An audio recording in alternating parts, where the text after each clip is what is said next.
Salmo 27, se você tem a sua Bíblia, pode abrir lá no Salmo de número 27. Nós estamos dando continuidade àquilo que estamos estudando no mês de janeiro, nos Salmos. E é uma bênção a gente poder estar hoje, mais uma vez, abrindo a palavra do Senhor e estudando esse texto precioso, Salmo de número 27. Se você tem aí a sua Bíblia, se você puder compartilhar também com alguém, talvez próximo a você que não a tenha. Você também pode abrir a sua revista e beber, lá está o esboço da mensagem, e você pode acompanhar a mensagem ali. Mas antes de nós cantarmos, antes de nós pregarmos, eu queria cantar com você. Tem um hino que me veio à mente, e eu peguei o ministro Samuel aqui de calça curta, peguei ele em cima do laço, mas como hoje à noite a gente vai falar sobre segurança, tem um hino que eu acho show de bola.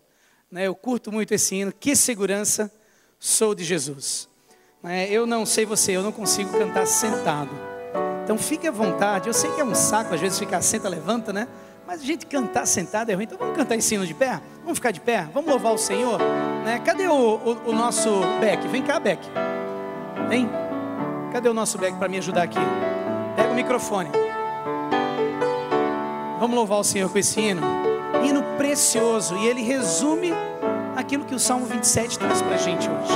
Queria que você pudesse cantar, com essa confiança de que a tua segurança está no Senhor Jesus.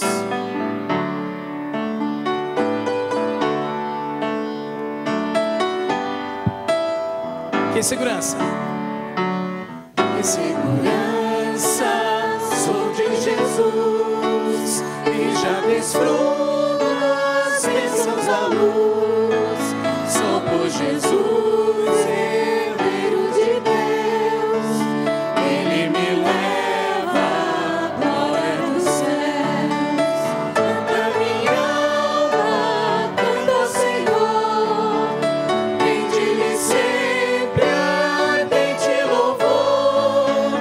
Canta minha alma, canta ao Senhor. Rende-lhe sempre ardente louvor. Ao seu amor eu me submeti, extasiado então me senti. Anjos cantando dos altos céus, louvam excelsa graça de Louve o Senhor, diga para ele. Canta minha alma, canta ao Senhor. Rende-lhe sempre ardente louvor. Canta minha alma, canta ao Senhor.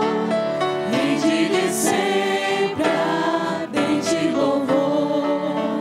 Sempre vivendo em seu grande amor, me regozijo em meu Salvador. Esperançoso vivo na luz, pela bondade do meu Jesus.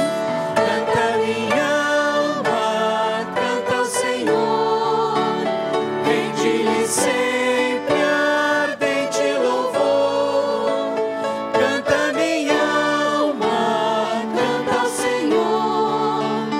Rende-lhe sempre ardente louvor. Você crê nisso de coração? Que Deus é a tua segurança? Baixa a tua cabeça e fecha os teus olhos. Agradece a Deus por Ele ser a tua segurança. Agradece a Deus por saber que hoje pela manhã, quando você acordou, a tua herança estava segura nele. Agradeça a Deus porque você sabe que a cada dia, nesse mundo que jaz no maligno, você pode confiar no Senhor. Aleluia, Jesus é poderoso. O salmista já expressava isso, e hoje nós podemos expressar, abrindo o nosso coração e dizendo: sim, Senhor, muito obrigado. Ó Jesus, ouve as orações dos teus servos. Louvamos o teu nome por sabermos que a nossa segurança está em Jesus. Está naquele que nos amou de uma forma tão maravilhosa, que se entregou naquela cruz. Te louvamos porque é o mesmo poder que o ressuscitou dos mortos, que hoje guarda a nossa herança no Senhor, que é a nossa segurança no Senhor. É este mesmo poder que está acampado aos nossos lados, através dos anjos do Senhor. É esse poder que nos leva à frente quando estamos deprimidos, cansados, desolados, desencorajados. É esse poder, é essa segurança que nos garante a caminhada aqui nesta terra. Louvamos o teu nome por quem tu és. Louvado seja o nome de Jesus. Amém. Amém. Podeis assentar, queridos. Obrigado, ministro Samuel, banda. Salmo 27. Estava lendo esse salmo e, gente, que maravilha. Já tinha lido antes, mas preparando essa mensagem, você não consegue ver, né, algo tão maravilhoso como a segurança que é expressa através deste salmo, através de Davi, o autor dele. Momento precioso onde ele escreve no versículo 1: o Senhor é a minha luz e a minha salvação. De quem terei medo? De quem terei temor? O Senhor é o meu forte refúgio. De quem terei medo? Quando homens maus avançarem contra mim para destruir-me, eles, meus inimigos e meus adversários, é que tropeçarão e cairão. Ainda que um exército se acampe contra mim, meu coração não temerá. Ainda que se declare guerra contra mim, mesmo assim estarei confiante. Uma coisa pedi ao Senhor, é o que procuro, que eu possa viver na casa do Senhor todos os dias da minha vida, para contemplar a bondade do Senhor e buscar sua orientação no seu templo. Pois no dia da adversidade Ele me guardará protegido em sua habitação. No seu tabernáculo me esconderá e me porá em segurança sobre um rochedo. Então triunfarei sobre os meus inimigos, os inimigos que me cercam. Em seu tabernáculo oferecerei sacrifícios com aclamações, cantarei e louvarei ao Senhor. Versículo 7. Ouve a minha voz quando clamo ao Senhor. Tem misericórdia de mim e responde-me. A teu respeito, diz o meu coração, busque a minha face. A tua face, Senhor, buscarei. Não escondas de mim a tua face, não rejeites com ira o teu servo. Tu tens sido o meu ajudador. Não me desampares, nem me abandones, ó Deus, meu Salvador. Ainda que me abandonem pai e mãe, o Senhor me acolherá. Ensina-me o teu caminho, Senhor. Conduze-me por uma vereda segura por causa dos meus inimigos. Não me entregues ao capricho dos meus adversários, pois testemunhas falsas se levantam contra mim, respirando violência. Apesar disso, esta certeza eu tenho: viverei até ver a bondade do Senhor na terra. Espere no Senhor, seja forte, coragem, espere no Senhor. Que maravilha, né? Essa segurança que o Senhor nos traz, essa segurança que Davi expressa. Davi, ele divide esse salmo praticamente em duas partes. Do versículo 1 ao versículo 6, ele está expressando a sua fé em Deus. Ele expressa aquilo que um cristão verdadeiro deve viver no Senhor. Aquilo que deve ser esperado como vida diária, como consequência, como ação de uma vida que está realmente entregue ao Senhor. Nos versículos de 7 a 14, ele expressa o seu desejo para com Deus. Ele expressa as suas expectativas, aquelas que ele tem em relação ao relacionamento dele com Deus. Momento precioso. Ele expressa nos versículos de 1 a 6 que o Senhor é a luz do cristão. O Senhor é a referência para o cristão. Quantos de nós, muitas vezes na nossa vida, buscamos referências deste mundo? Buscamos referências que muitas vezes não têm nem a confiança no Senhor. E nós buscamos neles esperança, buscamos neles respostas, e muitas vezes deixamos o Senhor de lado. Em todo esse processo de busca, de entendimento de que Ele sim é a nossa luz, Ele sim é a nossa referência. Davi, ele ainda continua expressando a sua fé em Deus, dizendo que Ele é a força de sua vida. Se você olhar os versículos de 1 a 3, ele expressa justamente isso, que é a força que move Davi, que é aquilo que faz com que ele caminhe a cada dia num relacionamento com Deus, é a força do Senhor. Não é na sua própria força, não é no seu próprio entendimento. Quantos de nós passamos por crises? Quantos de nós passamos por lutas? E muitas vezes tentamos sobreviver espiritualmente na nossa carnalidade, na nossa força. Deixamos de fazer isso não pelo nosso relacionamento para com Deus, mas por causa de uma religiosidade que nos move. Por quê? Porque estamos a cada domingo sendo bombardeados com amigos, com irmãos, com pessoas, com a palavra, porque estamos na célula também sendo bombardeados. E é muito fácil para cada um de nós tomarmos a decisão de vivermos na nossa força, e com isso tornar-se um religioso, e não um crente, um cristão, um temente a Deus. E é isso que Davi está expressando. Ele diz, olha, não é comigo esse negócio, eu não consigo sozinho, o Senhor é a minha força. E segurança é isso, queridos. Segurança é quando a gente pode se render ao Senhor e demonstrar a nossa vulnerabilidade a Ele, e abrirmos o nosso coração e dizer, eu não consigo, eu não sei, eu não posso, eu não atinjo. Deus é esse Deus que talvez, por incrível que pareça, o que eu vou dizer talvez seja tão óbvio, mas Ele conhece a todos nós de dentro para fora, de fora para dentro. E gente, quando a gente está na zica, Deus age, Deus vem, Ele move, as coisas acontecem e você diz assim, puxa Senhor, de onde é que está vindo essa força? De onde é que está vindo esse desejo? De onde é que está vindo essa vontade? É o Senhor que move, é Ele que opera a nossa salvação com temor e tremor. Ao estudar o comentário de Matthew Henry, ele fala algo muito interessante. Ele diz assim, a graciosa presença de Deus, o seu poder, a sua promessa, a sua prontidão para ouvir as nossas orações, a presença do Espírito Santo nos corações dos cristãos, estes são os segredos do tabernáculo de Deus. São nesses segredos que os santos podem achar causa para descansar no Senhor e ter a paz que excede todo o entendimento. Que palavra fera! São esses os segredos, meus queridos. Era isso que Davi tinha com Deus. A fé dele era expressa dessa forma. Na presença de Deus, no poder de Deus, na promessa de Deus, na prontidão de Deus em responder às orações, na presença do Espírito Santo.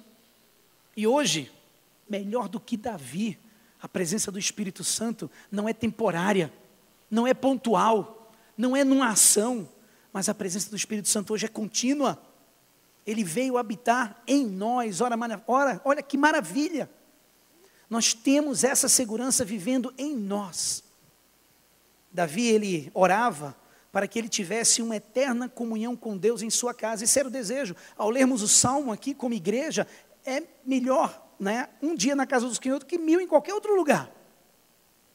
Davi, ele desejava adorar ao Senhor em sua casa. Naquela época, a referência era a casa do Senhor. Era para lá que eles iam. Hoje nós temos a presença do Espírito Santo em nós adoramos ao Senhor em qualquer lugar. Nós adoramos ao Senhor em casa, quando acordamos, no chuveiro, tomando banho, no café da manhã, quando estamos nos dirigindo ao trabalho, chegando no trabalho, chegando na faculdade, chegando na escola, quando estamos com os amigos, à tarde, quando a gente está em casa estudando, à tarde, quando está no trabalho, almoçando, conversando com os amigos, adoramos ao Senhor. Que bênção hoje, com essa nova aliança feita, nós temos a presença do Espírito Santo em nós. Se declaramos Deus como a razão da nossa vida, devemos fazer dele o foco da nossa vida, em todas as áreas, quer seja na escola, no trabalho. Não dá para separar o sacro do secular, não dá para a gente dizer, não, aqui na igreja somos santos, aqui na igreja viveremos para o Senhor, aqui na igreja a gente exalta o Senhor, a gente abre a nossa boca, a gente adora o Senhor, mas lá fora é o André 2, é a cópia, é o clone, mas não é tão igual. Ele vive de outro jeito, ele fala outra coisa, ele tem outro tipo de ação, ele se dirige às pessoas de uma outra forma. Não dá essa dicotomia, ela não pode existir na vida do cristão, e é isso que Davi, ele expressava na sua fé. Davi, ele tinha isso em seu coração mais do que qualquer outra coisa. Qualquer que seja a posição do cristão nessa vida terrena, ele deve considerar o favor e o serviço de Deus algo acima de qualquer coisa. Ele deve orar por isto, ele deve desejar isto, ele deve buscar isto, e ele deve regozijar-se nisto. Era isso que Davi apresentava na sua fé. Quando lemos dos versículos de 1 a 6, é isso que Davi expressa. No versículo 7, Davi começa a mudar um pouquinho a tonalidade. Davi, ele começa nessa segunda parte do Salmo 27, ele começa a mostrar o seu desejo para com Deus. Quais eram as expectativas que ele tinha em relação ao relacionamento dele com Deus? Interessante é que onde quer que o cristão esteja, ele consegue sempre achar um caminho para o trono da graça de Deus.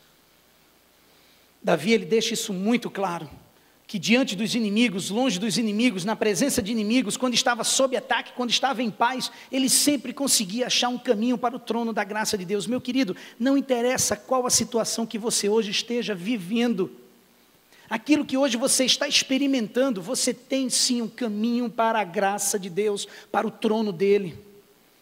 Ele faz esse caminho, ele prepara este caminho para você e para mim. Hoje nós temos sim, como olhar para o Senhor e dizer: Senhor, estou aqui, que a Tua graça seja derramada sobre mim, que eu tenha esse poder, essa força no Senhor, para sair da situação na qual estou envolvido hoje. E meus queridos, quantas crises, quantas lutas, quantas decepções, frustrações, quantos problemas nós vivemos, faz parte da nossa vida, mas a bênção é saber que caminhamos com um Deus que quer se relacionar conosco e que quer nos carregar nos momentos quando nós não aguentamos, nos momentos quando nós estamos chegando já no limite, já não tem mais força. Deus nos chama, meus queridos, a cada momento. Foi o que Ele fez com Davi. Ele nos chama pelo seu Espírito, Ele nos chama através da sua palavra, Ele nos chama através de circunstâncias, através da sua misericórdia e através de tantos outros meios, algumas vezes pelo amor, algumas vezes pela dor, mas Ele nos chama. E essa é a bênção. Davi sabia a quem ele servia. Mesmo quando fazemos alianças com as coisas vãs deste mundo, Deus está em amor por cada um de nós, nos chamando para buscarmos a sua face. Davi tinha essa expectativa. Ele sabia que, independente do que ele fizesse, Deus estaria sempre de braços abertos para ele. Davi não jogava com Deus. Davi não usava Deus. Mas Davi conhecia o seu Deus. E Davi não foi perfeito. Nós sabemos disso. Mas mesmo assim, Deus estava de braços abertos para recebê-lo, para amá-lo, para dar a ele uma segunda chance, para ajudá-lo nas lutas.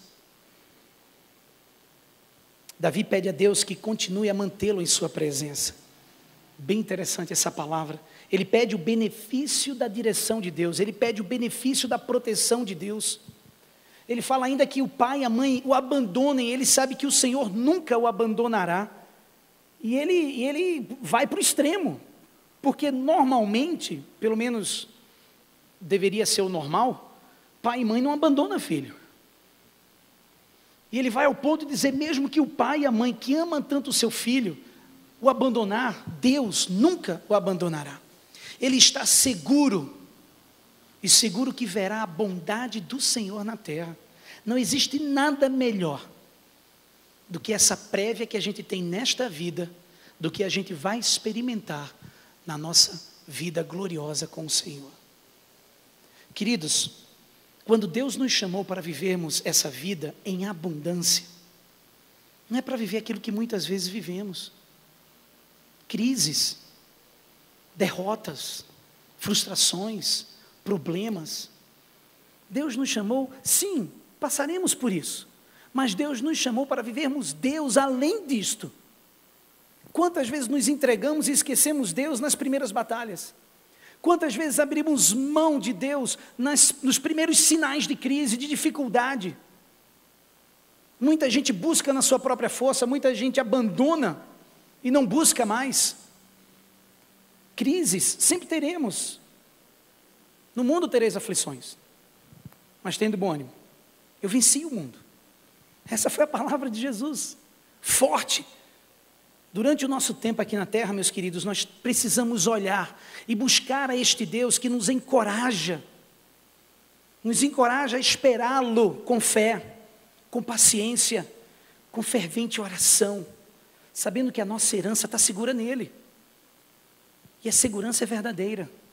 Eu estava lendo e eu comecei a ler sobre segurança e comecei a ler sobre o Fort Knox, né, lá nos Estados Unidos. Gente, ele hoje guarda 137 bilhões de dólares, cerca de 5.000 toneladas de metais preciosos, atrás de uma porta de 27 toneladas. O código de acesso foi dividido entre 10 pessoas. Esse código, cada um tem uma parte dele, e cada um tem que estar lá na hora de abri-lo, e cada um insere a sua partezinha lá, e numa sequência exata, o último ao inserir é que abre. É impressionante como o controle ali é ferrenho, é em cima. É considerado o lugar mais seguro do mundo. E se você conseguir entrar, o difícil vai ser sair. Porque tem guardas armados, tem 2 helicópteros Apache de prontidão para proteger o Fort Knox. Tem um sistema de lança-mísseis, mísseis teleguiados no Fort Knox. Sem contar os guardas e as paredes de concreto armado e etc, etc, etc. Interessante ao ler sobre isso, porque era um lugar que era considerado tão seguro que durante a Segunda Guerra Mundial, a Inglaterra deixou parte dos seus bens lá. Durante a Segunda Guerra foi colocado lá a Carta Magna, a Declaração de Independência Americana, a Constituição dos Estados Unidos, foi tudo colocado lá. Inclusive várias reservas de outros países na Europa durante a Segunda Guerra. Interessante que, como público, a gente busca tanto essa segurança, e como privado também. Você já viu agora quantas casas aqui no Brasil estão sendo construídas com algo chamado safe room, quarto de segurança? E é interessante que constroem a casa, e aí na hora de você ir lá conhecer a casa, eles fazem uma demonstração e mostram onde fica o quarto de segurança, como é que você entra, como é que você sai. Meio contraproducente isso aí, né? Mas quantas estão sendo construídas dessa forma, né? E existem situações neste mundo que isso não pode nos proteger. Na realidade, não há nenhum lugar seguro no mundo que possa nos proteger das realidades que ameaçam as nossas vidas. Para pensar. Qual é a quantia de dinheiro que vai protegê-lo do envelhecimento? Qual é a quantidade de dinheiro que vai te proteger da fraqueza, da doença, da morte? Que segurança nós temos? Todos nós estamos sujeitos a essas realidades. Não há lugar seguro, por mais que você conheça aquele fulano, por mais que você esteja naquele lugar. Estava falando com algumas pessoas hoje que vieram de uma viagem aos Estados Unidos, estavam falando, pastor, como lá é diferente, como lá é assim, como lá é assado. Eu disse, meu irmão, esse povo às vezes volta, né, tão animados. Eu disse, meu irmão, mas tem gente que adoece lá, tem gente que morre lá, tem gente que fica fraco lá. Nós não estamos livres disso. Nós precisamos ter a nossa segurança em outro lugar. E a pergunta é, existe um lugar seguro? Existe um lugar que protege o nosso futuro? Um lugar onde a humanidade não pode tocar? Existe um lugar onde os problemas não podem alcançar? Onde ele é supervisionado por alguém que não permite nenhuma tragédia vir contra nós? Talvez você que está aqui na igreja vai balançar a cabeça e dizer sim, existe esse lugar. A nossa vida, a nossa herança, a nossa salvação, ela está segura sim. Davi nos lembra disso. Davi nos lembra que não é um lugar seguro, um protetor qualquer, que cuida da nossa vida hoje, da nossa salvação futura. A nossa vida, a nossa salvação foi protegida hoje de manhã, quando você acordou, durante a noite, quando você estava dormindo, por um protetor inigualável, incomparável. Não existe ninguém como Ele. Deus é que está presidindo o nosso futuro, para se certificar de que aquilo que Ele pagou lá na cruz e depositou, está seguro. É Ele que cuida, é Ele que guarda. Esse texto nos traz justamente essa ideia de que a nossa segurança está no Senhor. É mantida em um local seguro, a nossa salvação, a nossa herança, ela está sendo presidida por Deus. E Ele não permitirá que ninguém ou qualquer coisa venha mexer com a vida ou com a herança dos seus filhos. Esta é a segurança que nós temos. Esta é a segurança que nós temos. Estamos sob custódia do próprio Deus.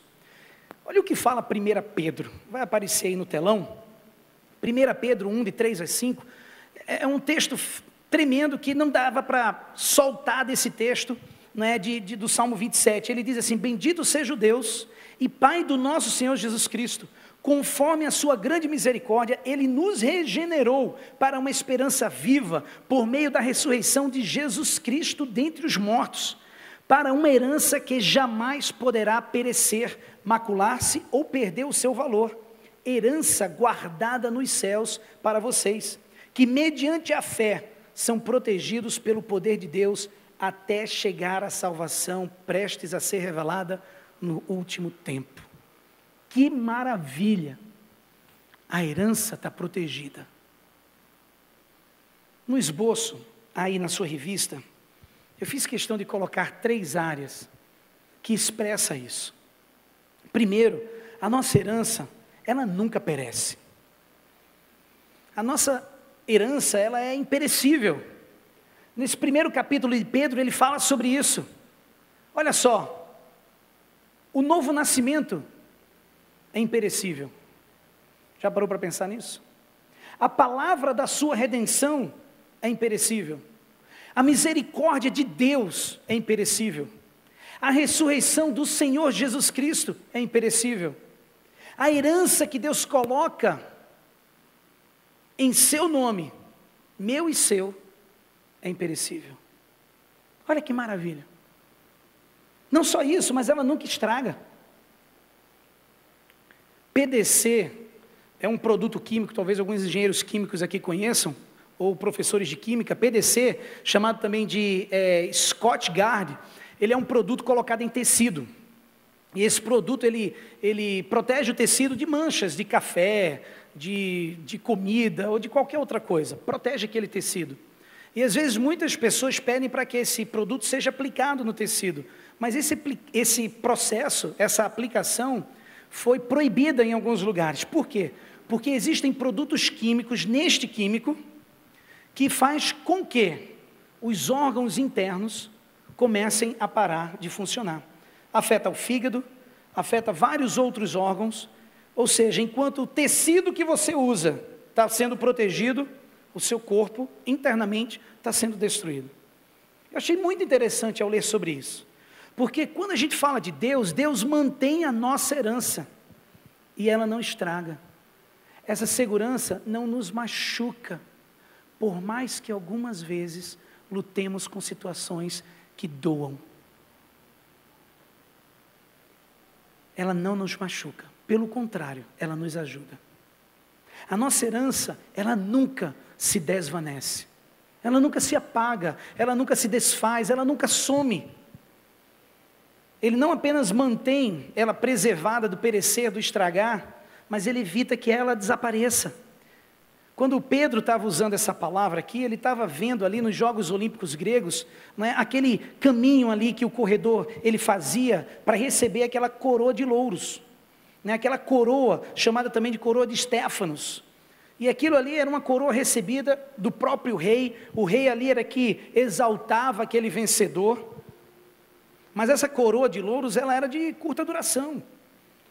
Ela era tirada de uma planta, provavelmente no mesmo dia ou no dia anterior, mas com um dia ou dois, ela já murchava, ela já começava a ficar marrom, secava e caía. Tudo aquilo que o vencedor recebeu naquele momento, desaparecia. Mas a nossa herança não desaparece. A nossa herança em Cristo nunca desaparecerá. Olha só, o poder que ressuscitou Cristo no passado é o mesmo poder que preserva a sua herança agora. Aquilo que Davi falava lá no Velho Testamento, em música, em canto, é aquilo que Pedro no Novo Testamento estava falando. De que era aquele poder de Deus através de Jesus Cristo que preservaria a nossa herança. Não só Deus está olhando para esse dom, mas Ele mesmo cuida dele.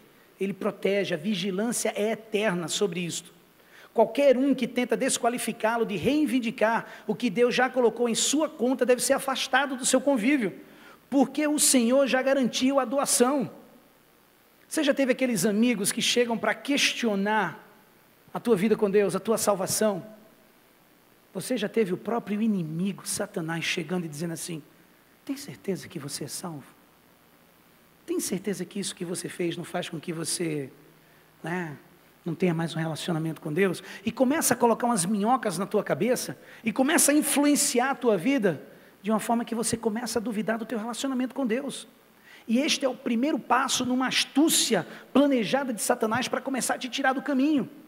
Se o meu relacionamento foi quebrado com Deus, é mais fácil o quê? Eu reatar o relacionamento ou eu me afastar um pouco mais? Como é que é no nosso dia a dia? Quantos de nós confrontamos os problemas ou quantos de nós corremos, escondemos, jogamos embaixo do tapete, deixamos para lá os problemas?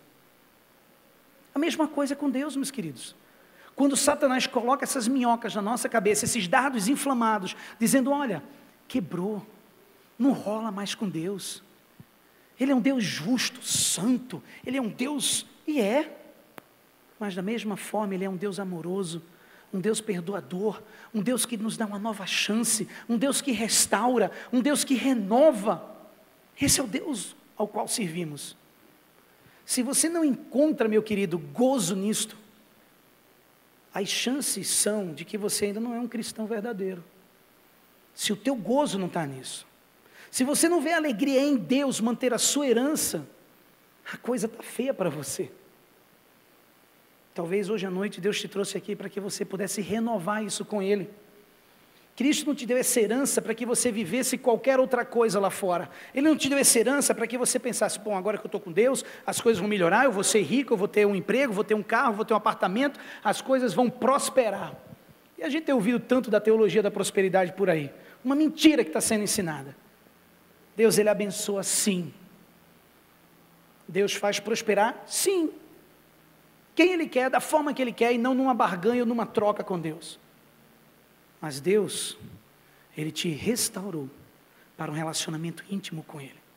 Deus nos enviou Jesus para que você pudesse ser reconciliado de volta com o Pai. E o Senhor mantém a sua herança. E interessante, queridos, quando a gente começa a olhar a vida de Davi e a confiança que ele tinha em Deus, e ver esse texto de Pedro e a confiança que ele tinha em Deus, essa herança, ela nos move a alguma coisa. E eu queria desafiá-los esta noite, esse final de tarde, início de noite, a que saiamos daqui com esse desafio, aceito, recebido e levado em frente. Enquanto a nossa herança está sendo mantida, para cada um de nós, nós estamos sendo mantidos para a nossa herança. Deus nos mantém, é Ele que mantém você para que você possa desfrutar da sua herança. Eu não estou falando sobre o Deus que fez através de Jesus Cristo na cruz, Ele trouxe Jesus morreu, isso foi feito e foi resolvido. Mas enquanto você estiver neste planeta Terra, enquanto a sua tenda estiver aqui, Deus é que te mantém, Deus é que te abençoa, Deus é que te guarda, Deus é que te ajuda.